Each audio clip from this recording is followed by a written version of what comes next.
Boa noite, meus queridos irmãos do nosso Centro Espírita. Mais uma noite de sábado. Estamos aqui oportunizando mais uma palestra para edificar e levar a doutrina espírita em todas as suas infinitas discussões à nossa comunidade. Hoje nós temos mais uma palestra, como foi dito, dessa vez ministrada pelo nosso obreiro Fábio Costa, que muito me honra estar aqui abrindo essa palestra. Geralmente é o caminho contrário, das vezes que palestrei, ele quem abriu. Dessa vez tem a oportunidade e a honra de abrir a palestra para que ele possa nos trazer essa importante discussão, esse tema tão importante à nossa sociedade quanto corrupção e regeneração. É fundamental que nós, espíritas, tenhamos a noção de discutir esse tema. Então, uma vez apresentado nosso querido palestrante e trazido esse tema de corrupção, nós precisamos falar da importância de nós espíritas ao caminho da regeneração, à evolução moral e social no sentido da corrupção. Então, o nosso palestrante certamente vai nos brindar com essa temática e para que nós realmente possamos iniciar, eu gostaria de ler um trecho do livro Caminho, Verdade e Vida, do nosso querido Chico, que fala sobre dinheiro. E, inicialmente, essa passagem, ela traz um trecho do livro de Paulo, que diz assim: porque o amor do dinheiro é a raiz de toda espécie de males, e nessa cobiça alguns desviavam da fé e se transpassaram a si mesmos com muitas dores. E a mensagem diz o seguinte: Paulo não nos diz que o dinheiro em si mesmo seja flagelo para a humanidade. Várias vezes vemos o mestre em contato com o assunto, contribuindo para que a nossa compreensão se dilate, recebendo certos alvítrios do povo que lhe apresenta determinada moeda da época, com a efígie do imperador romano, recomenda que o homem dê a César o que é de César, exemplificando o respeito às convenções construtivas. Numa de suas mais lindas parábolas, emprega o símbolo de uma dracma perdida. Nos movimentos do templo, aprecia o óbolo pequenino da viúva. O dinheiro não significa um mal. Todavia, o apóstolo dos gentios nos esclarece que o amor do dinheiro é a raiz de toda espécie de males. O homem não pode ser condenado pelas suas expressões financeiras, mas sim pelo mau uso de semelhantes recursos materiais, porquanto é pela obsessão da posse que o orgulho e a ociosidade, dois fantasmas do infortúnio humano, se instalam nas almas, compelindo-as a desvios da luz eterna. O dinheiro que te vem às mãos, pelos caminhos retos, que só a tua consciência pode analisar a claridade divina, é um amigo que te busca a orientação sadia e o conselho humanitário. Responderás a Deus pelas diretrizes que lhe deres, e ai de ti se materializares essa força benéfica no sombrio edifício da iniquidade. Vamos orar, meus irmãos. Todos que nos ouvem, a todos os nossos amigos encarnados, e nossos amigos desencarnados também, que possam nesse momento ser conduzidos pelo som da minha voz, que certamente é aqui conduzida e orientada pela nossa espiritualidade amiga, para que inicialmente possamos respirar fundo e sentir a boa energia do universo penetrando nossos corações. Que o palestrante, assim como cada um de nós, possa ser imbuído não somente da responsabilidade de nos auxiliar nessa jornada com esse tema, mas principalmente que cada um de nós possa ser abençoado neste momento e que essa hora que nós teremos de palestra possa ser muito bem utilizada para a reflexão de nossas vidas. Então, que possamos aproveitar essa oportunidade de estarmos aqui mais uma vez reunidos pelo nosso Centro Espírita, para mais uma vez estarmos edificando a palavra do Espiritismo e principalmente estarmos tendo a oportunidade de evoluirmos e amadurecermos com essa boa discussão que assim será. Que assim seja. Então, meus irmãos, mais uma vez obrigado por cada um de nós que está nos acompanhando Eu vou muito oportunamente transmitir a palavra ao palestrante e desejar todo o sucesso do mundo nessa palestra que agora nós receberemos. Pode falar. Obrigado, Felipe. Bem, meus irmãos, é um prazer muito grande estar aqui para poder falar um pouquinho sobre um tema tão caro para nós brasileiros, um tema tão caro para qualquer pessoa nesse mundo. Poucas nações efetivamente conseguiram se livrar dessa chaga do orgulho, dessa chaga da ambição, que é corrupção, essa chaga da vaidade, aquela ânsia de ter, aquela ânsia de possuir. Então, tão pouca gente consegue efetivamente discernir esses fatos, tão pouca gente ainda nesse estágio que nós estamos consegue efetivamente trabalhar com esse assunto. É um assunto que nos sai muito caro. Vamos iniciar contando uma pequena história que ela está no livro Morri e Agora, de Lúcia Marinzec, pelo espírito Antônio Carlos. Antônio Carlos, o espírito Antônio Carlos recebeu alguns relatos e, através da psicografia da nossa irmã Lúcia, ele nos trouxe algumas belíssimas histórias. Essa história conta a história de um político que não citou o seu nome, mas ele teve muita influência no cenário estadual, no nosso querido Brasil. E esse político levou sua vida em tons de corrupções, em tons de ações completamente deletérias, teve várias amantes, tudo aquilo que se podia fazer em tons negativos ele fez. E na beira da sua morte, ele extremamente doente no hospital, ele ouve um pequeno relato entre o seu filho e o seu cunhado. Esse irmão, ele teve um casal de filhos, casou com essa esposa apenas porque o pai dela era um empresário muito forte a nível de cidade, a nível de estado, e com o dinheiro da família dela, ele poderia ascender politicamente.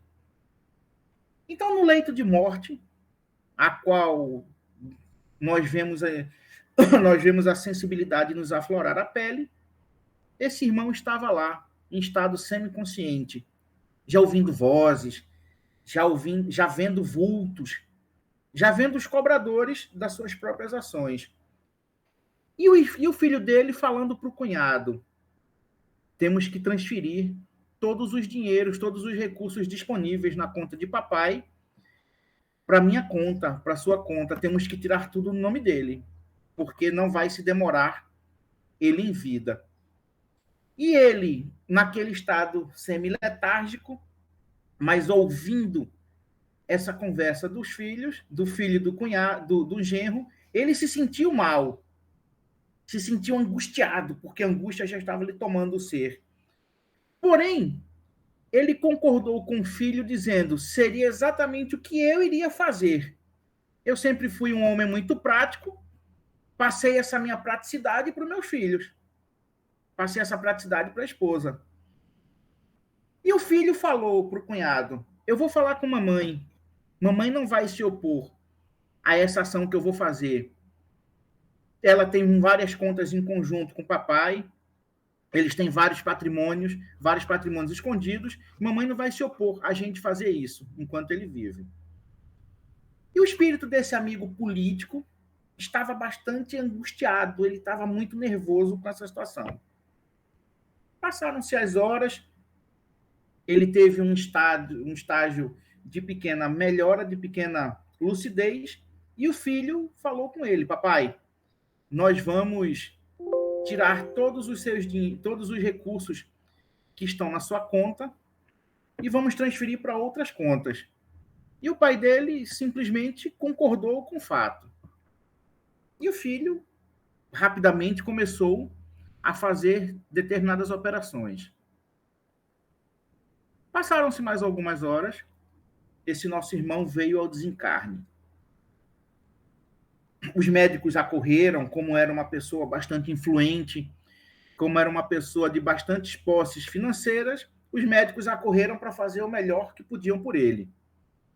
E ele, naquela agonia, naquele momento de perturbação, que é um momento normal do desencarne, alguns irmãos, pelo merecimento próprio, têm diminuídas essas perturbações, outros não. Esse nosso irmão, como já iniciei a sua história, ele não tinha esse mérito de ter uma perturbação pequena. Então, houve o momento do desencarne e ele permaneceu ligado ao corpo. Foram feitos os processos de retirarem todos aqueles fios, todas aquelas agulhas do seu corpo e conduziram seu corpo para uma outra sala fria. E ele acompanhando tudo aquilo. Foram feitos todos os processos de velório, riquíssimos, um caixão ornado, um caixão comprado com a mais fina madeira, com os mais finos vernizes, coroas de flores encheram-lhe o salão. Ele foi velado no palácio governamental, pois já havia sido governador desse estado, e toda aquela pompa no seu velório. E ele muito perturbado, assistindo toda essa cena, e vendo que efetivamente ninguém orava por ele. A sua esposa, muito composta, como a etiqueta deveria falar para uma mulher da alta sociedade, numa ocasião como essa. Os filhos muito compostos, muito bem vestidos, muito bem ornamentados, mas efetivamente ninguém expressou uma palavra amiga para ele. Nas conversas paralelas no velório, ele conseguia captar, conseguia ouvir os amigos falando das festas e orgias que ele participava, das noitadas que ele participou, das falcatruas que ele havia feito, das pessoas que ele havia deixado de ajudar. E isso perturbava muito. Porém, o que mais o perturbava era a sensação dele saber que aquilo era verdade. Ninguém estava elogiando, mas também ninguém estava inventando nada sobre ele. Ele tinha, a única percepção que ele tinha era aquela percepção que ele se via fora do corpo, presenciando tudo aquilo num estado de bastante confusão. Então esse irmão verificou um semblante diferente de 3 vultos que se encontravam do lado do caixão. E esses vultos falavam: estamos aqui para observá-lo. E foi feita a cerimônia, muito bonita. O túmulo dele no cemitério foi um túmulo honorífico, já construído em mármore, com toda a riqueza e toda a pompa possível. Mas esse irmão, ele continuava preso ao corpo, mesmo após desencarnado. Temos aqui uma diferença bem grande entre a morte e a desencarnação. A desencarnação, o espírito, ele se separa do corpo. Porém, dependendo do seu merecimento, ele ainda pode ficar ligado àquele corpo por períodos indeterminados. E foi isso que aconteceu com ele. Ele desencarnou, ele morreu, o espírito saiu do corpo dele, o corpo ficou inerte, porém, o seu perispírito ainda continuava ligado àquele corpo, por causa da arrogância dele, por causa da soberba que ele tinha, por causa do apego ao corpo material que ele tinha. E quando ele se viu sozinho no cemitério, após terem acontecido todas as cerimônias fúnebres, ele ficou nervoso porque ele queria sair dali e não conseguia, porque ele estava preso àquele corpo que ele tanto cultuava. Só que ele nunca se lembrou de cultuar o espírito, ele nunca se lembrou de cultuar as ações beneméritas que nos fazem realmente ter credenciais para chegar do lado de lá. E a noite caiu, o dia seguinte, e ele preso àquele corpo, começando a sentir, o corpo já iniciando a decomposição, começando a sentir as dores das larvas, começando o trabalho de decomposição do corpo, e ele naquela agonia terrível. Quando ele olha, ele avista os 3 espíritos, os 3 vultos que estavam ao lado do caixão. E um dos vultos fala: por mim, ele ficaria muito tempo preso nessa situação, mas o chefe mandou buscá-lo. E ele olhou para aqueles 3 vultos e perguntou: o que é que vai ser de mim? E um deles respondeu: de você vai ser aquilo que você plantou. De você vai ser aquilo que você não fez. E agora você será julgado.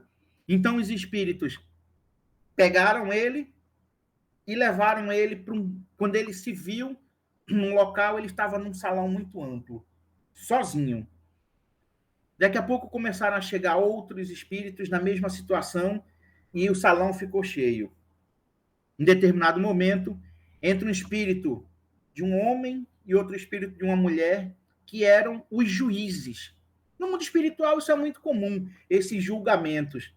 Espíritos que se comprazem em ações deletérias, formam núcleos, ajuntamentos de espíritos que comungam com ele em ações negativas e, pela força do argumento, porque não existe essa situação de espírito mais poderoso, de um espírito poderoso que tem poder sobre o outro. O poder do espírito é o poder do convencimento. Então, através do poder do convencimento, nós vemos esses espíritos assumirem funções de chefia. E assim como vemos na Terra, vários espíritos que tinham o dom da oratória chegam do lado de lá do mesmo jeito. E esse nosso irmão foi julgado. Foi julgado e condenado a trabalhos escravizantes. Não teve direito à defesa, porque isso não acontece. Existe um livro escrito por André Luiz, escrito por Chico Xavier, através de sua psicografia, ditado pelo espírito André Luiz, chamado Libertação, que ele conta muito bem como é os pormenores de um julgamento desse. Então, quando ele menos esperou, quando ele menos se viu, colocaram uma argola no seu pescoço, presos a uma corrente e com uma bola de ferro. E ele foi submetido a todos os trabalhos humilhantes, todos os trabalhos em que ele não fez em vida, em que ele não precisava, ele poderia ter feito em vida, e ele simplesmente delegou essa situação por um prazer momentâneo, que é o prazer da vida da gente, o prazer que o dinheiro pode comprar. E ele sofreu as mais atrozes humilhações. Ele perdeu a noção do tempo que ele passou nessa situação. Até que, num determinado momento, ele começou a lembrar de Deus. Ele começou a lembrar que existia um ser forte, um ser magnânimo, um ser amoroso. Ele nunca tinha dado importância a temas religiosos. Às vezes que ele entrara em algum templo religioso, era simplesmente para fazer propaganda, era simplesmente para armar maracutaias políticas. Então, o verdadeiro sentido da palavra Deus, buscar a Deus, ele nunca tinha tido isso. E ele começou a mentalizar algumas ações positivas que eles fizeram. E começou a orar para Deus. Começou a tomar conhecimento que existiam diversos espíritos de políticos que estavam numa situação muito pior do que a dele. Mas ele estava preocupado consigo. Então, em determinado momento, numa dessas suas orações de relance, apareceu um irmão que soltou essa argola que o prendia e falou: vou te levar daqui. E ele não acreditou e foi com esse irmão. Ele perdeu a consciência e veio acordar algum tempo depois no hospital reparatório. Então ele começou a descobrir que ele tinha feito muitas ações negativas. E eu sempre falo que nós temos uma sacolinha que a gente joga moeda positiva e uma sacolinha que a gente joga moeda negativa. E essa sacolinha de moeda negativa dele estava muito mais cheia do que a sacolinha positiva. Porém, existiam algumas parcas moedas nessa sacolinha positiva. E essas parcas moedas que ele jogou lá pela magnitude de Deus, nos ajudam numa hora dessa, nos dão credenciais. a gente sempre fala que não existe reencarnação perdida. Até aqueles mais atrozes espíritos, até aqueles mais atrozes irmãos que nós vemos cometerem os mais diversos crimes, existe alguém que gosta dele de verdade. Pode não ser dessa encarnação, mas de alguma encarnação passada. Até as mais vis criaturas tem uma mãe que ora por ele, tem um filho que ora por ele, uma filha que ora por ele. Tem alguém que ora por ele. Até essas mais vis criaturas tem um irmão que está o protegendo ou tentando protegê-lo. E foi assim que aconteceu com esse nosso irmão. Então, esse irmão, ele acordou no hospital, numa enfermaria, e começou todo aquele seu processo de reeducação. Começou com todo aquele processo de começar a ter ciência do mal que ele causou a outrem, do bem que ele deixou de causar a alguém. E nós imaginemos no lugar de uma pessoa dessa, quando a nossa consciência bate. Imaginemos a cabeça de um irmão desse, quando a consciência bate, e que ele fala, olha, eu estava numa negociata,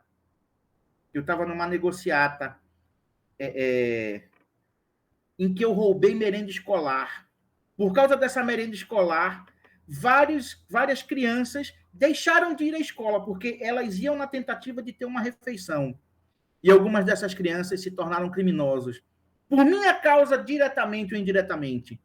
Quando esse espírito começa a tomar ciência dessas questões, o peso fica muito grande. Porque, como eu já falei, a força do espírito é a sua consciência. Não é uma força física, igual nós vemos aqui no reino animal, que o maior se sobrepuja ao menor. Mas no mundo espiritual existe essa, a força da consciência. É por isso que vemos espíritos de elevada moral conseguirem adentrar em qualquer círculo, conseguirem adentrar em qualquer colônia espiritual, sem conseguirem ser atingidos. Por quê? Porque o espírito, quando ele atinge determinada moral, ele começa a ascender, a se aproximar de Deus. E ele começa a ter um controle sobre esses espíritos muito arraigados na matéria. Ele começa a ter muito mais compaixão desses espíritos e ele vai sempre no intuito de ajudar. Então, meus irmãos, essa história que eu contei desse irmão, ele ia reencarnar na mesma cidade, no mesmo estado a qual ele foi governador, numa situação de extrema miséria, para ele sentir na pele o outro lado da história. Porque Deus usa isso. Uma hora você vem com as atribuições que você teria obrigação de ajudar, outra hora você vem do outro lado, precisando de ajuda. E assim que nós, reencarnação a reencarnação, vamos crescendo. Até que um dia consigamos pagar todas as nossas dívidas. E essa chaga que nós trazemos ainda do orgulho e da vaidade, ela exprime todas as outras palavras negativas que podemos ter no mundo. Se todas as palavras negativas do mundo pudessem ser compiladas em apenas uma, seria o orgulho, talvez a vaidade. Mas essas duas palavras, elas ainda estão entranhadas na gente.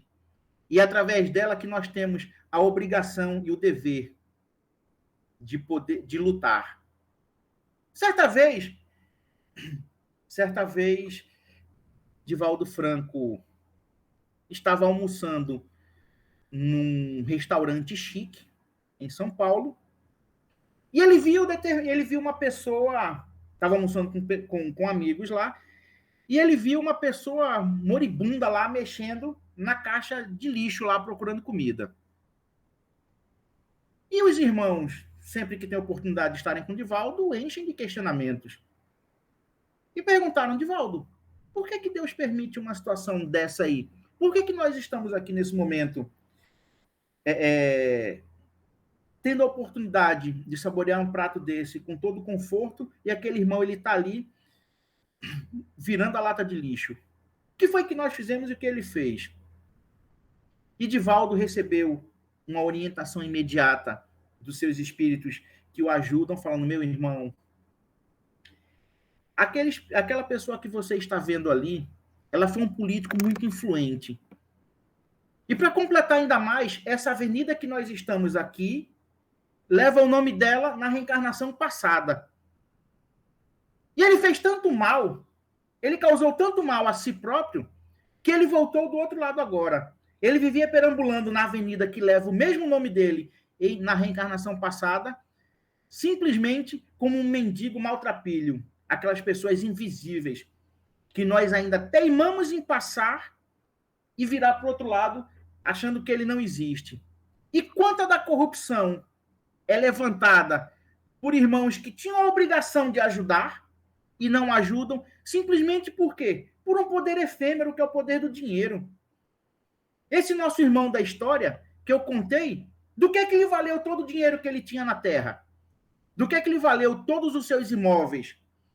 De que lhe valeu seu avião particular?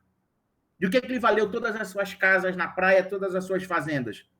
Não valeu de nada. E por que a gente ainda busca auferir essas riquezas, passando por cima de um, de outro, de outrem, não respeitando a dor do próximo, se tudo isso é efêmero? Nós chegamos aqui apenas com a nossa bagagem espiritual e tomara que consigamos sair daqui com mais bagagem espiritual ainda. Tomara que consigamos chegar aqui e cada vez mais nós nos livrarmos dessa chaga que é orgulho, dessa chaga que é vaidade. Mas as tentativas vêm demais.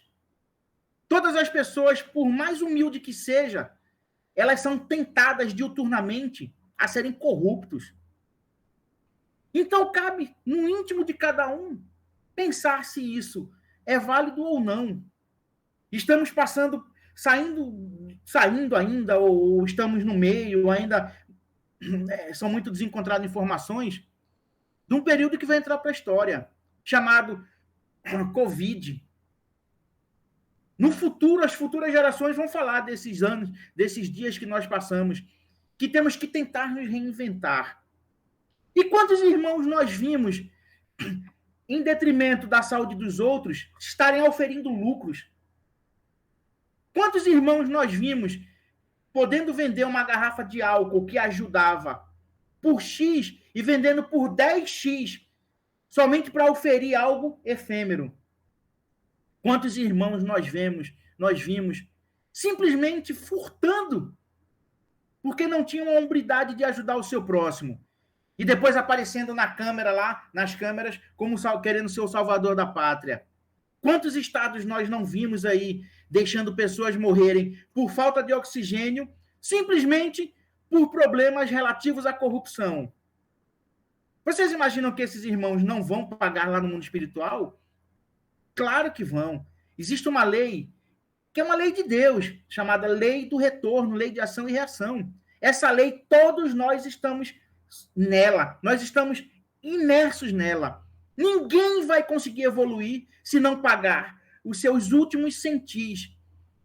E quantos centis, quantos milhões de dívidas muitos espíritos auferiram nesse período agora de pandemia? Quantos milhões de dívidas muitos irmãos não auferem nesse período diuturnamente? Quando vemos aí em determinadas classes políticas, em determinadas reuniões convencionais, pessoas discutindo algo positivo para si, em detrimento da maioria. Quantos crimes nós não vemos pessoas cometendo quando estão discutindo apenas por um carro mais novo, uma merenda escolar? Mas aí a gente tá falando, não, mas eu tô exime disso aí, eu não sou corrupto, não. Corrupto é o político que está lá em cima. E quem é o político que está lá em cima? Se não somos nós. Quem é o político? A gente está usando o termo político aqui porque ele sintetiza o que a gente, no nosso imaginário, temos de tudo que seja negativo nesse assunto. Ah, o político isso, o político aquilo. Mas não. Nós temos que lutar conosco no dia a dia. Nós estamos num período comercial chamado Black Friday. São os políticos que estão fazendo isso? Não. Nós vemos vendedores, pequenos comerciantes, buscando burlar a boa vontade de cada um.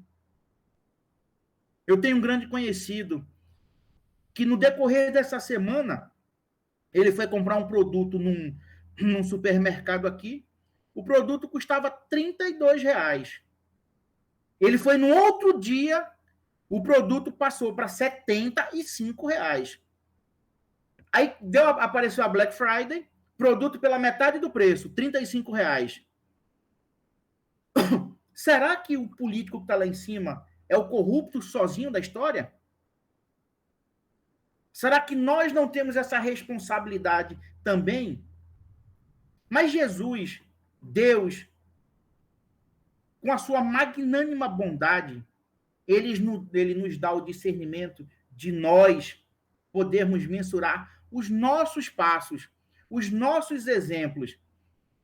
E à medida que mais pessoas comecem a discernir nos exemplos positivos, aí sim a gente vai ver esse mundo começar a mudar para o mundo de regeneração.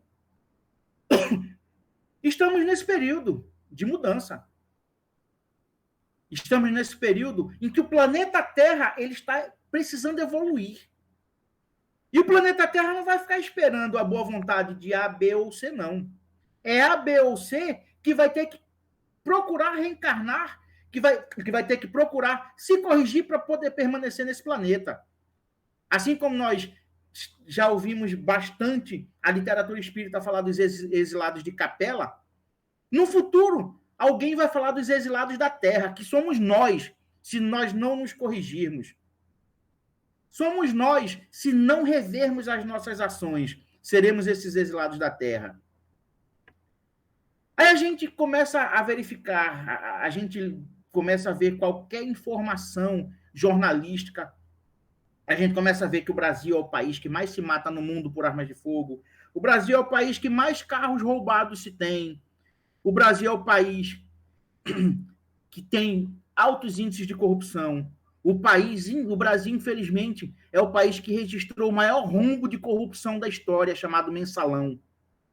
Não estou, pelo amor de Deus, entrando aqui em seara política. Não é isso. Eu estou entrando aqui nos fatos noticiados pela imprensa. E aí a gente começa a olhar um livrinho chamado Brasil, Coração do Mundo, Pátria do Evangelho, de Humberto de Campos. E a gente se pergunta, ora, se o Brasil é o país coração do mundo, por que aqui hoje é um lugar tão difícil para se viver? É um local propício à corrupção, é um local propício à coisa errada.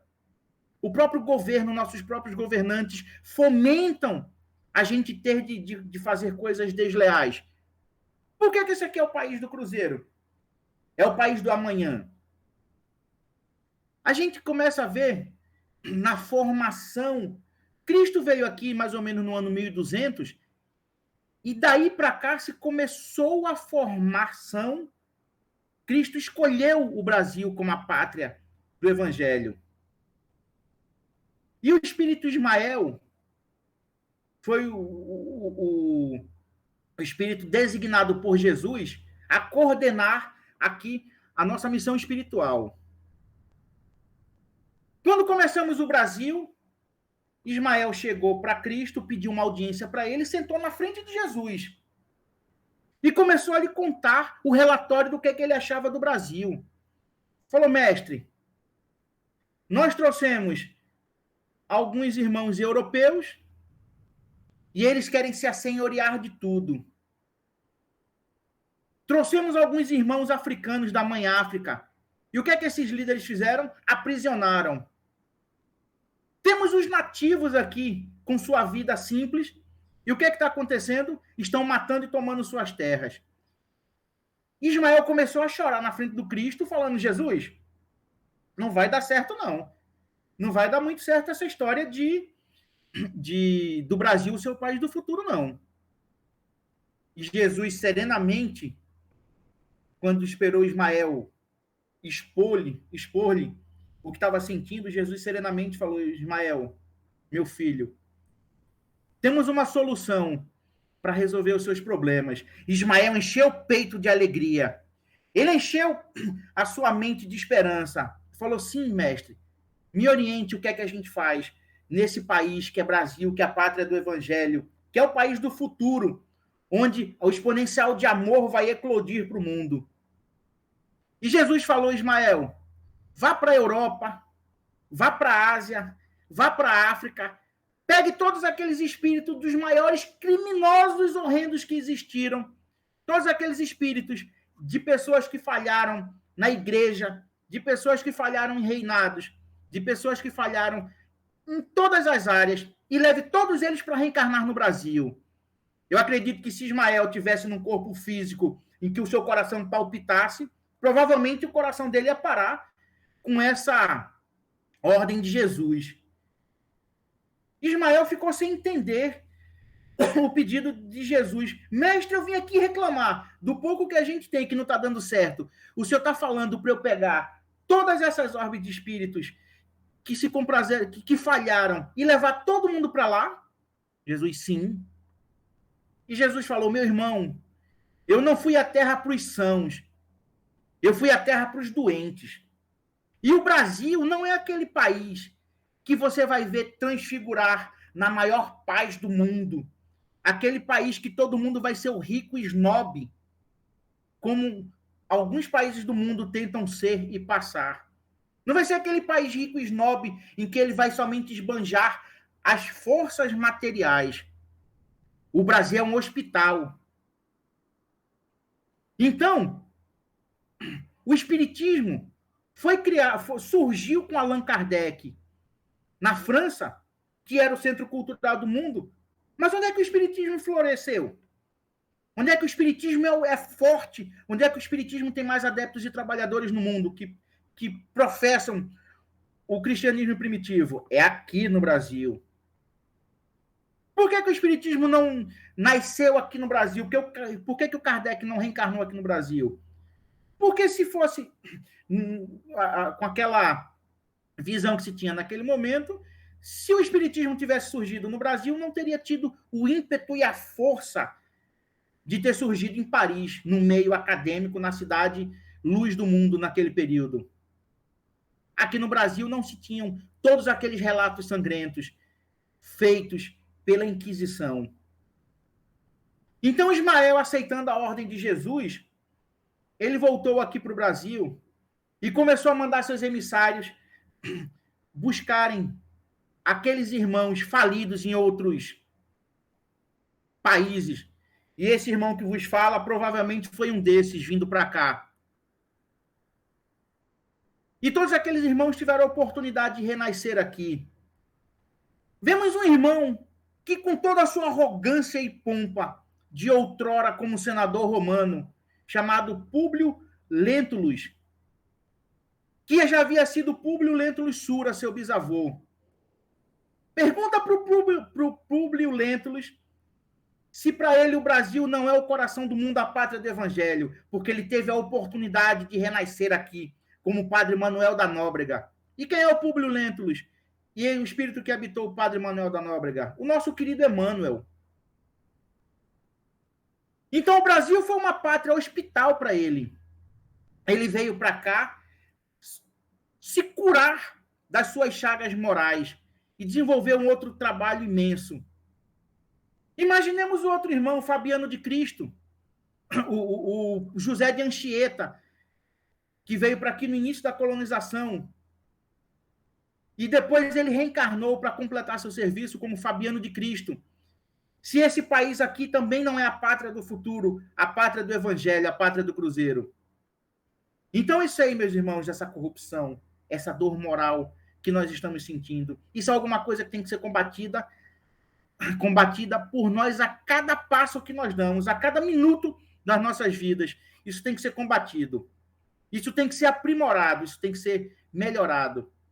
Por mais difícil que isso possa parecer, e para mim o é, mas a gente tem que emanar pensamentos positivos para aqueles homens, para aquelas mulheres que estão lá no controle do nosso país, que estão no controle dos nossos estados, que estão nos controles da nossa cidade. Por mais doído que seja, E para mim é doído, porque na maioria das vezes os pensamentos que eu mando são tão negativos que eu não tenho nem coragem de falar aqui o que é que eu penso de muitos casos. Desculpe. Mas nós temos que ter o senso, o ímpeto, a força de emanar pensamentos positivos para aqueles irmãos. Porque quanto mais pensamentos positivos nós mandarem para aqueles irmãos, mais espíritos vão chegar lá tentando abrandar-lhes o coração. Isso nós estamos fazendo, praticando a caridade que Jesus nos ensinou. Se a gente pegar aqui o Livro dos Espíritos, na questão 715, que ele está lá nas leis morais, vamos falar aqui sobre a lei de conservação. O que é a lei de conservação? É aquela lei que nós temos a obrigação de cuidar desse nosso corpo. Nós temos a obrigação de cuidar, de zelar, de proteger aqueles que estão sob nossa responsabilidade. E Allan Kardec pergunta sobre o necessário e o supérfluo. Aí na questão 715 do Livro dos Espíritos, Kardec pergunta: como pode o homem conhecer o limite do necessário? Talvez para uma pessoa, o necessário para ele seja um prato de comida. Para outra pessoa, o necessário para ele seja ter um avião particular. E a resposta sabiamente dos espíritos: o sábio o conhece por intuição.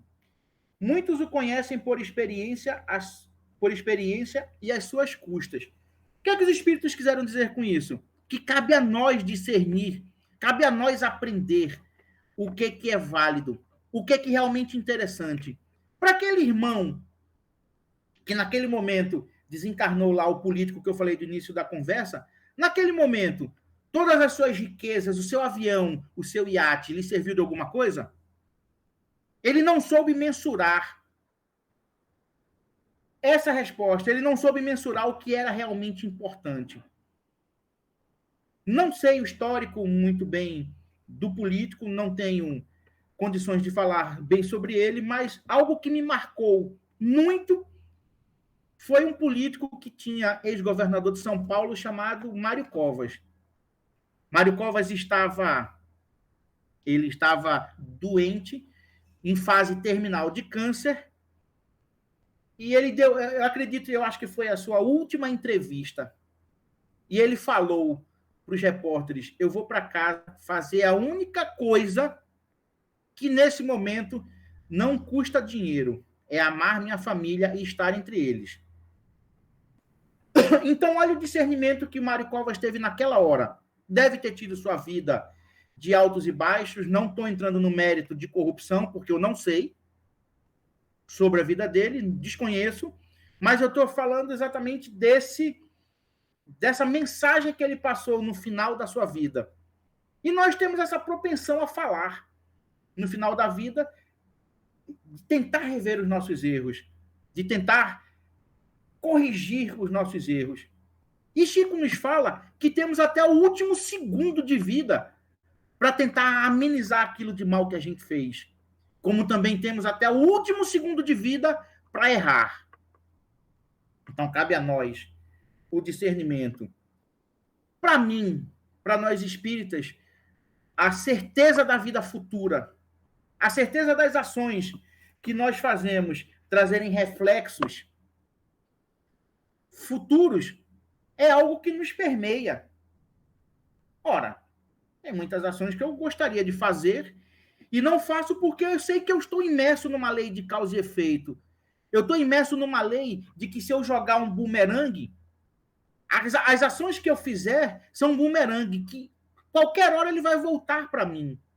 Então, essa certeza da vida futura que eu tenho, essa certeza de que meu espírito, ao chegar no mundo maior, não vai levar aquilo que eu adquiri de material na Terra. Ele vai levar aquela pessoa, ele vai levar aquele sentimento de gratidão de alguma pessoa que porventura eu ajudei. Ele vai levar aquele sentimento do abraço que eu dei para alguém. Temos 1 milhão de falhas. Nesse momento, falhamos infinitamente mais do que acertamos.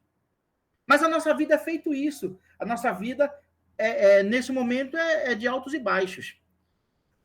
Temos os momentos de extrema felicidade, temos os momentos de extrema companheirismo, temos aqueles momentos em que estamos sendo extremamente caridosos, como temos aqueles momentos que estamos sendo extremamente carrascos. E a dor e o peso que essa corrupção, que essa inveja, que esse orgulho nos causa, é a dor moral. Por que que o espírito, depois que ele se liberta do corpo, ele começa a sentir as sensações de estar levando uma chibatada, sendo chicoteado e sentindo dor? Ora, espírito não era para sentir dor. Espírito não era para ficar preso com uma argola no pescoço. E por que que esses espíritos ficam presos? Muita gente deve estar se perguntando. Ficam presos porque os espíritos, à medida que eles estão embrutecidos ainda, o perispírito, ele tem a sensação, ou ele tem os plasmas formados de estarem como um corpo igual o encarnado tivesse. Tem alguns relatos que eu andei lendo sobre esse tema de alguns irmãos que falharam muito, muito, muito, muito nessa parte política, nessa parte de ter que ajudar. E assim, vemos estágios extremamente lamentáveis, até de irmãos que perderam a forma física, de que perderam a forma humana e plasmaram formas de monstros no mundo espiritual. Isso pode acontecer. Tudo isso em virtude das faltas que nós cometemos. E onde é que nós vemos isso aí? Como é que nós corrigimos isso aí? Vendo o exemplo de Jesus. Quando Jesus fala, vinde a mim todos aqueles sofredores que eu vos aliviarei, ele simplesmente não está falando para nós ficarmos de joelho rezando para ele e nós não termos ações. Não. Quando ele fala, vinde a mim, faça o que eu faço, faça o que eu fiz. Jesus é um espírito crístico, aquele espírito que entendeu a essência de Deus. Mas Jesus já teve os seus momentos, assim como nós, de incertezas, os seus momentos de cometer falhas. Mas chegou um determinado ponto em que ele começou sua evolução. E isso vai acontecer com cada um de nós, uns mais rápidos do que outros. Isso tudo vai depender de nós. Então, esse tema corrupção, corrupção é um tema bastante difícil para nós falarmos, é um tema que a gente fala e a gente não tem como não ter raiva de várias ações que a gente vê diuturnamente, mas aí é onde está o nosso esforço. Nós temos que lutar bastante para isso. Por quê? Porque nós estamos na pátria do Evangelho, na pátria do Cruzeiro, na pátria do futuro. E cabe a cada um de nós essa nossa regeneração. O Brasil é um país regenerador. O Brasil é um hospital. Um grande hospital, a qual nós todos aqui somos pacientes. Independente do espírito que esteja. Por quê? Porque vários espíritos que vieram para cá após os sangrentos períodos da Revolução Francesa, que vieram aqui para o Brasil se recuperarem, eles não poderiam fazer isso em França. Os climas de ódio são muito fortes ainda, arraigados. E cada irmão desse vai ter que ter o discernimento. Inclusive aqueles irmãos que não aceitam Jesus, aqueles irmãos que não acreditam em Deus. Mas Deus não seria injusto de terem tantos irmãos no mundo que não acreditam em Deus como nós acreditamos e não terem o direito, não terem a força de busca da sua salvação individual, do seu melhoramento individual. Por quê? Porque Deus deixou para a gente, através de Jesus, a mensagem de amor. Independente de você ser espírita, de você ser islã, de você ser xiita, sunita, de você ser maometista, de você ser budista, você é um ser humano. E como ser humano, você está dotado de todas as ferramentas para você buscar o amor, para você buscar o seu melhoramento. Então é justamente isso, meus irmãos. Esse melhoramento é que nos traz a regeneração. Aqui no Brasil nós temos muito preconceito com Umbanda. Tem irmãos de outras religiões que, quando falam de Umbanda, falam dessas áreas espiritualistas, já proclamam que todas aquelas pessoas só fazem coisas erradas. Mas nós não vemos religião errada. Qualquer religião que faça você se melhorar, que faça você ser uma pessoa melhor, é uma religião positiva, é uma doutrina, é algo positivo. Qualquer filosofia que te leve a Deus é uma filosofia positiva. E é justamente essas filosofias positivas que nos trazem a regeneração. Quando a gente vê aqueles filmes sobre a Idade Média, aqueles filmes sobre as cruzadas, aqueles espíritos falidos lá nas cruzadas, a gente acha aquilo tão surreal, mas a maioria de nós estávamos lá naquele período. A maioria de nós vem aprendendo também com aquele período. Muitos dos que estão aqui são espíritos que falharam lá e tiveram a chance de vir aqui se recuperar. E que mais? Que mais pessoas possam ter essa recuperação. Então, meus irmãos, em virtude do tempo, a nossa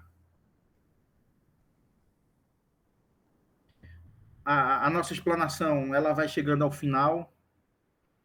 Agradeço de coração a todos aqueles que estão nos ouvindo.